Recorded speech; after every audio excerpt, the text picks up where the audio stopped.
네, 여러분 반갑습니다. 자연생태보건기사 강의를 담당하는 백정혜입니다. 여러분의 꿈과 도전을 응원합니다. 자, 오늘은 우리가 환경생태학 개론 그 첫 번째 수업을 진행하도록 하겠습니다. 자, 환경생태학 우리가 이제 개론을 공부함에 있어서 그 자연생태보건기사에서 교과목 중에 사실은 환경생태학 개론을 가장 충실히 공부해야 되는 교과목이 아닐까 생각을 합니다.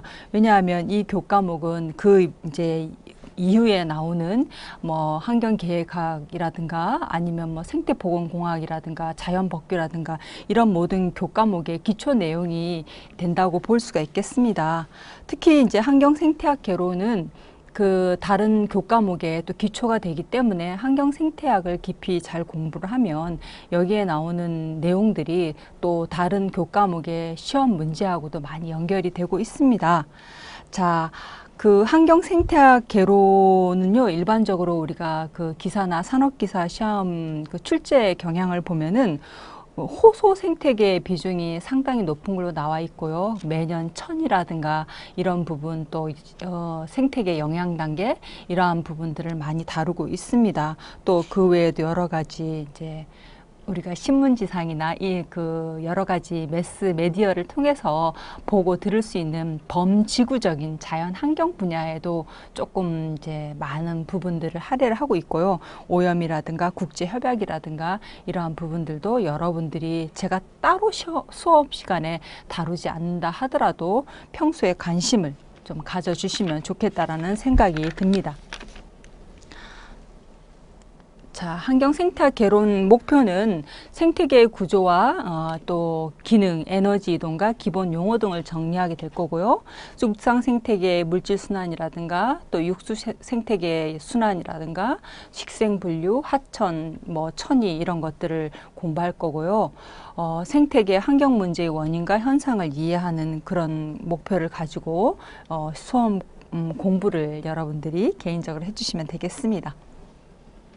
자, 생태학을 어떻게 정의할 거냐. 먼저 생태학의 정의를 잠깐 보면요. 우리가 이콜로지라고 부르는 생태학은 생물, 그죠? 생물과 그러니까 생물이란 식물, 동물 이야기하는 거 미생물까지 둘러싼 이제 생물권과 비생물권 상호 관계를 연구하는 우리가 생물학의 한 분야로서 생태학이 태동이 되었고요. 원래 그 해켈이라는 분이 어떻게 이제 그 이야기를 했냐면 원어적으로 보면은 오이코스와 로고스라는 그리스어를 합쳐서 오이코스는 그 에코, 로고스, 로고 올로지는 스터디. 그래서 에코는 하우스홀드, 원래 이제 집이라는 거잖아요. 집안에서의 뭐 학문이다 이런 식의 굉장히 거주지 학문 뭐 이런 식으로 상당히 좁은 범위에 출발을 했고, 그것이 생물과 생활 환경과의 관계를 연구하는 그 학문으로 정의가 내려졌습니다. 그래서 생물체 간의 또는 생물체와 그 환경 간의 상호작용, 이게 굉장히 중요한 말이에요. 뒤에서 우리가 이제 그 생태계를 정의할 때 생물체와 비생물체인 그 환경과의 관계를 우리가 이제 공부하게 됩니다. 그래서 자연 생태계 자체를 정확하게 파악하기 위한 것이 목적이 되겠고, 인간의 자연 의존성을 깨닫는 것이고, 자연 보존과 또 궁극적으로 인간 생존을 위한 중요한 학문이다 이렇게 볼 수 있겠습니다. 그래서 생태학의 종류는 제가 그 학문 이름만 쭉 읽고 갈게요. 이런 것들이 다 다루어진다 그런 뜻이에요. 식물 생태학, 개체군 생태학, 군집 생태학, 화학 생태학, 생리 생태학, 생태계 생태학, 이렇게 이제 이름만 쭉 나열을 할게요. 그 다음에 경관 생태학, 행동 생태학, 인간 생태학, 도시 생태학, 이런 식으로 뭐 다양하게 생태학 분야를 여러 그 자연 환경과 인간 어떤 문화, 생활 환경과 서로 매치를 시켜서 구분해 볼 수 있겠습니다. 자, 그러면 생태계 개념부터 공부를 좀 해보도록 하죠. 자, 생태계가 무엇이냐에 대한 개념에 대해서도 가끔 이제 시험에 출제되는 경향이 있는데요. 생태계는 생물적 환경과 우리가 크게 그 일정한 어떤 지역, 항상 중요한 거는 그 생물적 환경이라고 할 때 생태계라는 것은 지구라는 이런 범단위, 우주라는 생태계, 또 작은 플라스크 안에서 미생물을 배양하는 것도 하나의 그 공간 안에서의 생태계라고 우리가 이야기를 합니다. 그래서 생태계라는 것은 어떤 그 일정한 지역의 생물 공동체와 이러한 생명을 유지하기 위한 여러 가지 무기적 환경이 이제 합쳐진 거를 우리가 생태계라고 본다. 이렇게 텐슬리라는 학자가 정의를 했고, 그 다음에 식물, 동물, 미생물 등 생물체들이 환경과 상호작용함으로써 그 자체를 영속화시키는 생물체들의 동적인 집단이다. 이렇게 이제 조금 더 자세하게 정의를 내릴 수 있습니다. 그래서 생태계라는 것을 클레멘츠라는 학자는 바이옴이라는 개념으로 이용을 해서 이제 쓰게 되었고요. 그 다음에 텐슬리는 이제 생태계를 제창한 대표적인 학자라고 할 수 있는데, 바이옴과 넓은 의미의 무생물적 환경이 서로 상호작용하는 것을 생태계다 이렇게 제안을 했고, 이 텐슬리의 이론이 오늘날 가장 현대적인 생태계를 정의하는 이론이 아닌가라는 생각을 할 수밖에 없죠. 그 외에 린더만, 오덤, 클라크 이런 다양한 학자들이 생태계에 관련되어진 정의와 함께 그 개념을 정착시키고 발전시킨 대표적인 학자들이라고 할 수 있겠고, 뒤에 가면 또 이런 학자들이 어떠한 이론들을 내세웠는지 또 나오니까요. 넘어가 보도록 하겠습니다. 자, 생태계의 특성은 일단 반드시 생태계는 서로 불가분의 연관을 맺고 있다. 그래서 불가분의 연관을 맺어서 하나의 시스템을 이룬다. 이게 굉장히 중요합니다. 그래서 생태계는 서로 독립적이지가 않고 상호 의존적이다. 이렇게 볼 수 있는 거고, 우리가 조금 전에 이제 바이옴이라는 이야기를 했지만 그 생태계라는 게 있고, 그보다 조금 작은 단위로 군집이라는 게 있고, 조금 더 작은 단위로 개체군, 조금 더 작은 단위로 생물개체, 반대로는 생물개체라는 소단위에서부터 생태계라는 큰 단위에 이르기까지 이걸 다 우리가 생태계라고 한다, 그런 얘기고, 그래서 서로 연관을 맺고 있고 상호작용하는 거죠. 근데 중요한 거는 단위 크기에 상관이 없다, 그 얘기예요. 그래서 지구라는 큰 생태계가 있을 수도 있지만 플라스크 안에 미생물들이 배양되면 그 플라스크라는 무기 환경과 또 그 플라스크 안에 있는 미생물, 생물적인 그 어떤 것들이 다 하나의 그 작은 플라스코도 하나의 플라스크 생태계 이렇게 볼 수 있는 거죠. 그래서 크기와 상관이 없다, 그런 이야기고, 생물적, 비생물적 환경이 독립적으로 존재하면 생태계다 아니다? 아닙니다. 그죠? 그러니까 생물적, 비생물적 같은 다 말이에요. 근데 이제 시험 문제에 보면 이런 용어들을 막 이렇게 나열을 해가지고 이제 문제가 나오는 경우가 있습니다. 독립적으로 존재할 수가 없다, 이런 얘기고, 또 규모와 특성에 따라 생태계를 분류할 때 해양 생태계, 육상 생태계, 뭐 유수, 흐르는 물의 유수 생태계, 뭐 호소 생태계, 또 초원이 있는 초지 생태계, 산림, 육수, 뭐 이렇게 다양하게 이야기해 볼 수 있겠습니다. 자, 생태계의 구조는요. 일단 이제 구성 요소를 우리가 보면은 생태계의 구성 요소는 생물적인 요소, 바이오틱, 그죠? 우리가 뭐 보통 얘기할 때 생물적 요소는 바이오틱 이렇게 표현하고, 그 다음에 비생물적인 요소는 생물의 반대말 우리가 보통 쓸 때 그 어바이오틱이라는 단어를 씁니다. 그죠? 그래서 어바이오틱.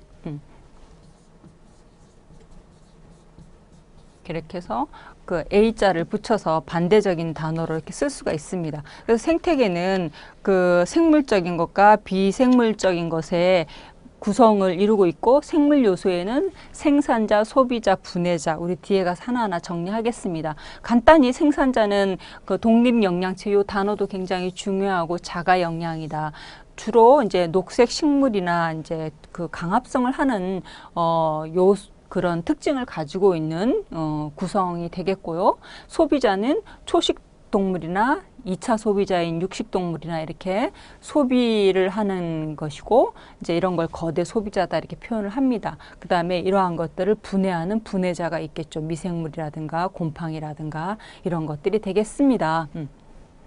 그 다음 비생물적인 요소에는 매질, 기질, 유기화합물 이렇게 이야기를 했는데, 일단은 물성적인 것은 물이라든가 공기라든가 토양이라든가 뭐 태양, 기후, 온도 이런 것들이 있겠고, 그 다음에 이제 그 보통 토양을 이룬다고 볼 수 있는데, 기질적인 것들에는 여기 같은 맥락이에요. 암석, 자갈, 모래, 흙, 이토 이런 것들이 포함이 되겠고, 이제 유기화합물로서 우리가 탄수화물, 단백질, 지방, 식물, 유기물 이런 것들이 비생물적 요소의 유기화합물이 되겠습니다. 그래서 생물 요소와 비생물 요소로 구성되어진 생태계를 알 수가 있지요. 자.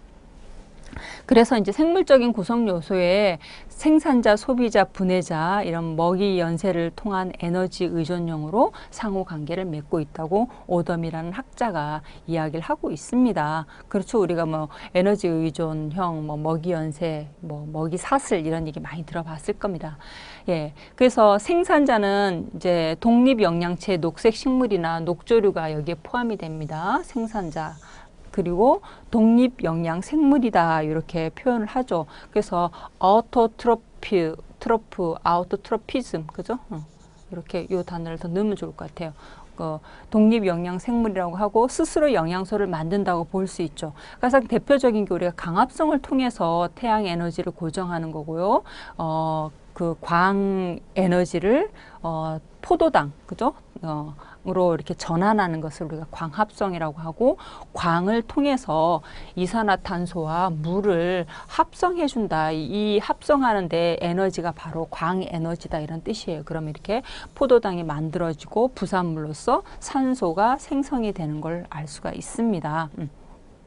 일반적으로 녹색 식물인 식생이라든가 수초, 조류 이런 것들이 생산자에 해당이 되고, 이 녹색 그 생산자는 생태계의 생산 속도와 분해 속도는 같은 것으로 알려져 있습니다. 자, 그 다음에 생산자의 생물량의 특징을 보면 생물량, 바이오매스와 현존량이라는 게 있는데, 단위 면적당 살고 있는 생물의 무게를 우리가 이제 생물량이라고 하죠. 그래서 일반적으로 대사 회전 시간이라는 말이 있는데, 대사 회전 시간이라는 것은 전체 증가량 중에 현재 있는 현존량을 나눠준, 그러니까 그 현존량을 증가량으로 나눠준 값이 그러니까 생물량이고요. 그 다음에 생물량이라는 거는 생물량은 전체 생물량, 예를 들면 현존량 이렇게 있을 때 대사 그 회전율이라는 것은 주로 뭐냐면 전체에 우리가 그 대사 회전 시간은 이제 어떻게 구하고 회전율을 어떻게 구하는지 제가 잠깐 식을 넣어 놓은 거예요. 그래서 지금 대사 회전 시간이 20년일 때, 그 다음에 대사 회전율이 얼마냐 그러면 20분의 1이 되는 거죠. 그 20년에 한 번씩이니까 그렇게 되는 거고, 그 다음에 증가량에서 생물량, 현존량을 나눈 값이 대사 회전 시간이 되겠습니다. 그래서 대사 회전 시간은 이게 이제 대사 회전 시간의 공식이 되겠어요. 이렇게 되어 있는 게 는을 해주시는 게 맞습니다. 대사 회전 시간은 현존량에서 증가량을 나눈 값이다. 그래서 대사 회전 시간이 20년이 나오는 거고, 회전율이라는 것은 20년마다 한 번씩이니까 1 나누기 20을 하면 0.05 이렇게 이게 회전율의 값이 되는 거죠. 그 다음에 우리가 전체 생산자의 생물량 특징을 보면은 육상 생태계하고 수중 생태계를 구분해 보면, 육상 생태계가 더 생물량이 많고 대사 회전율은 수중 생태계가 좀 더 회전율이 빠르다 이렇게 볼 수 있고, 생산량은 같다 이렇게 볼 수 있는 거죠. 물질 대사율 5g의 조류는 약 1000g의 대형 식물하고 비슷한 대사율을 가지고 있다 이런 얘기고, 그 다음에 해양 식물 플랑크톤의 연간 생산량은 전체 육상 식물 생산량과 유사하다 이렇게 되어 있고, 수심 200m 이상의 수층 있죠. 에서 생산량이 전 해양물 생산을 부양한다고 볼 수가 있겠습니다. 자, 그 다음에 소비자, 생산자를 받고 소비자는 종속 영양 생물이다. 그래서 그 생산자는 그 우리가 독립적이다, 독립영양 생물이고 소비자는 종속적이다 이렇게 보는 거예요. 그래서 헤테로트로피즘이라고 볼 수 있고 또 여러 가지 이제 동물류들이 우리가 소비자라고 볼 수 있는 거죠. 그래서 소비자는 비생물적 환경 요소의 지배를 받으며 생산자가 생산한 유기물질을 영양물질로 해서 그 에너지원으로 생활을 하는 것을 소비자라고 합니다. 그리고 특히 이제 소비자는 산소를 필요로 하고 유기물 분해를 통해서 이산화탄소 등을 이렇게 또 만들어내는 거죠. 그다음 생태계에서 소비자는 생산자와 분해자의 균형을 유지하는 중간 역할을 합니다.